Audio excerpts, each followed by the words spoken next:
you're kapu, while you're hapu.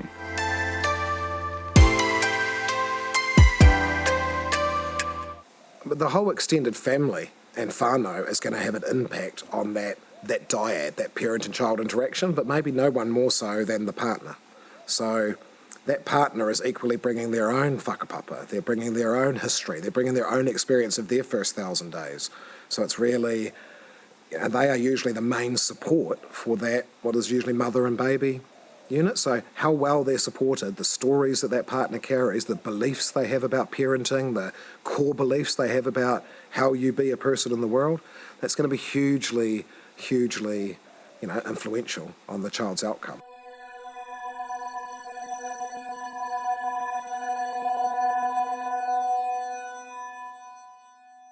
My name is Nicola Adams. People know me as Nix. I was born in Kaitaia, currently residing in Huntly. I am known as a social influencer, but most importantly, a mother. So I've just found out I'm pregnant at the age of 14 years old, still living at home with mum and dad, obviously. To be honest, I was scared of punishment. I was scared of what their reactions were going to be. But at the same time, I was excited because I just couldn't believe that I had a little baby inside of me. As well as that, I was also thinking about what was going to happen, what was going to be the next step. Was I going to be able to keep this baby? So mixed emotions, definitely mixed emotions. I moved into our first home at the age of 15. So immediately had to grow up fast, learn about bills, and also, having a child and playing mummies and daddies. Through that time, I never saw any of my school friends. I don't know if it definitely wasn't a cool place to go and hang out with Nix. She was busy catering to her partner and changing nappies and things like that. So I feel as though I lost a lot of friends during that because we were just on two different wavelengths kind of thing. I had different priorities and so did they. So it was a little bit lonely at that time. I started at a school for teenage mothers. So I was now surrounded with women that understood what I was going through. We were going through the same struggles. We had the same priorities. We were dealing with the same issues. And it was a place that we could share our experiences to be able to help each other out so we could all climb out of this hole. So at that time, I didn't really have family around. I remember making a call. After I decided that I was going to keep the baby, I made a call and I was very excited, couldn't believe. And I feel as though I got judged for, wow, you're pregnant, look how old, So I kind of disconnected from my family and in that way especially.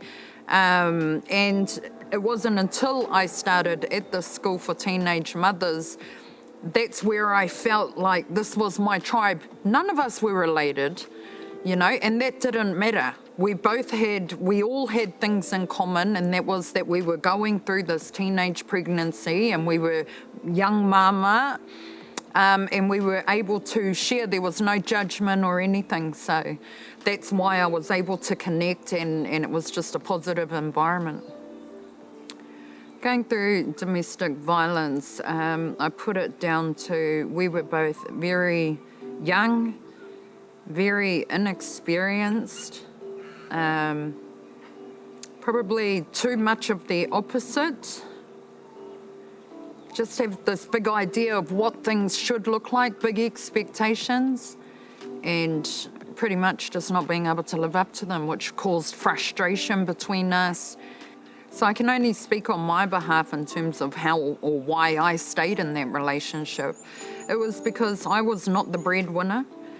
And so the thought or the idea of me leaving that and having to start from absolute scratch